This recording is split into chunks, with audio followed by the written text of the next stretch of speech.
வணக்கம். ஆகாஷ்வாணி புதுச்சேரி செய்தி சுருக்கம் வாசிப்பவர் வீரமணி. மேற்கு வங்க சட்டப்பேரவை தேர்தல் பிரச்சாரத்திற்காக பிரதமர் திரு நரேந்திர மோடி இன்று கூச் பெகார் செல்கிறார். அங்குள்ள ராஸ்மேலா மைதானத்தில் நடைபெறும் பொதுக்கூட்டத்தில் கலந்து கொண்டு பாஜக வேட்பாளருக்கு ஆதரவாக வாக்கு சேகரிக்க உள்ளார். மேற்கு வங்க சட்டப்பேரவை தேர்தலுக்கான 5வது வேட்பாளர் பட்டியலை பாஜக தலைமை வெளியிட்டுள்ளது. இதில் கல்யாணி, கிருஷ்ணா நகர் உள்ளிட்ட முக்கிய தொகுதிகளுக்கான வேட்பாளர்கள் அறிவிக்கப்பட்டுள்ளனர். மேலும் சில தொகுதிகளுக்கான வேட்பாளர்கள் மாற்றப்பட்டு புதிய வேட்பாளர்கள் அறிவிக்கப்பட்டுள்ளனர். கேரள சட்டப்பேரவை தேர்தலுக்கான இறுதிக்கட்ட பிரச்சாரம் தீவிரமடைந்துள்ளது.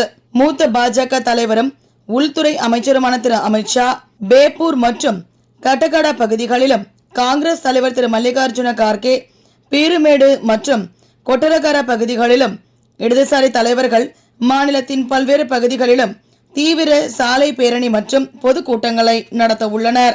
ஈரான் உடனான மோதல் போக்கு அதிகரித்துள்ள நிலையில் ஹார்மூஸ் ஜலசந்தியை திறக்க 48 மணி நேர அவகாசம் விதிக்கப்பட்டுள்ளதாக அமெரிக்க அதிபர் திரு டொனால்டு டிரம்ப் தெரிவித்துள்ளார்.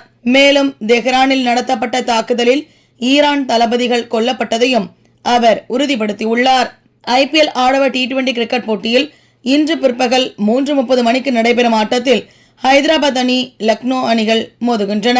இரவு 7:30 மணிக்கு நடைபெறும் மற்றொரு ஆட்டத்தில் பெங்களூரு அணி சென்னை அணியை எதிர்கொள்கிறது. இத்துடன் இந்த செய்தி சுருக்கம் நிறைவு பெறுகிறது.